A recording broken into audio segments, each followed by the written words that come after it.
역사학자 아놀드 토인비는 1760년부터 1840년 사이에 영국에서 일어났던 산업의 발전과 사회적 변화를 산업혁명이라고 이름하였습니다. 그러나 당시 영국 학계에서는 산업혁명이라는 말에 동의하지 않았습니다. 왜냐하면 80년 동안 서서히 진행된 산업의 발전이기 때문에 이것을 혁명이라 부르는 것이 적절하지 않다고 비판한 것이죠. 하지만 오늘날에는 영국에서 시작된 80년 동안의 산업 발전과 사회적 변화를 1차 산업혁명이라고 부르는데 이의를 제기하지 않습니다. 저는 오늘 영국의 산업혁명이 무엇인가를 말씀드리려는 것이 아니라 이 산업혁명 속에서 하나님께서 준비하신 광야의 길은 무엇인가를 찾아보고 싶습니다. 영국 산업혁명의 시작은 증기기관의 발명이었습니다. 인류의 역사 속에서 물건을 만들고 옮기는 것은 당연히 사람의 몫이었고 소나 말의 몫이었습니다. 살아 움직이는 생명체가 물건을 옮기는 것이 당연했습니다. 움직이지 않는 물체가 다른 물체를 옮기는 것은 상상하지 못했죠. 그런데 증기라는 공기의 힘을 이용하여 물건을 움직이는 데 사용하기 시작했습니다. 처음에는 석탄을 캐는 탄광 깊은 곳에 고이는 물을 배수하는 펌프에 사용하려고 개발했습니다. 사람이나 말의 힘으로 퍼올릴 수 있는 한계가 있기 때문에 더 많은 석탄을 캐내어 더 많은 돈을 벌기 위해 개발한 것이 증기기관이었습니다.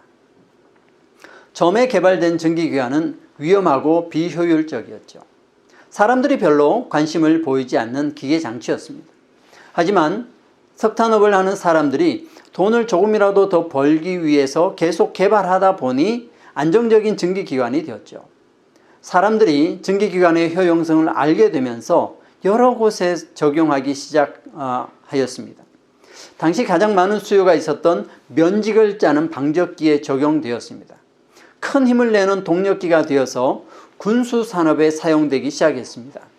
먼 바다에 나갈 수 있는 군함과 상선에 장착이 되었고 무기를 만드는 철강산업에 사용되어 정교한 대포를 만들게 되었습니다.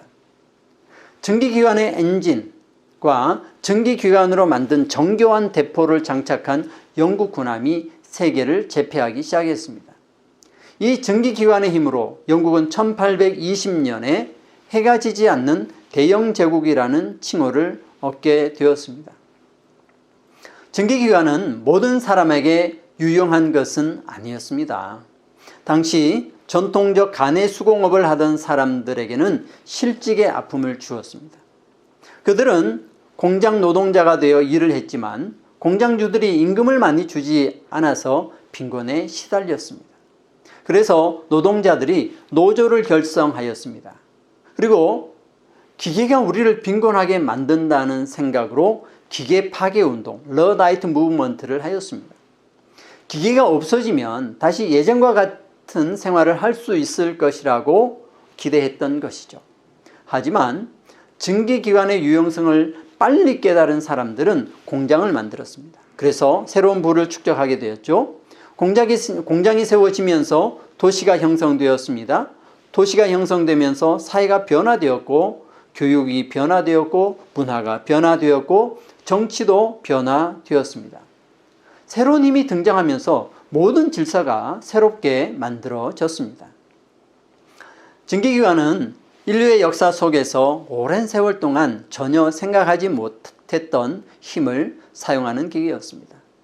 이 힘을 어떻게 사용하느냐에 따라서 돈을 벌기도 하고 신분이 상승되기도 하였고 세계의 패권을 잡기도 하였습니다. 이 가치를 알지 못하는 사람들은 증기기관이 인간의 삶을 빈곤하게 만든다고 생각하여 기계 파괴 운동을 했던 것이죠. 자, 그럼 여기서 하나님의 사람은 이 증기기관을 어떻게 이용하였을까요? 하나님의 사람들은 이 증기기관을 하나님께서 만든 광야의 길이라고 생각하여 복음을 전하는 데 사용하였습니다.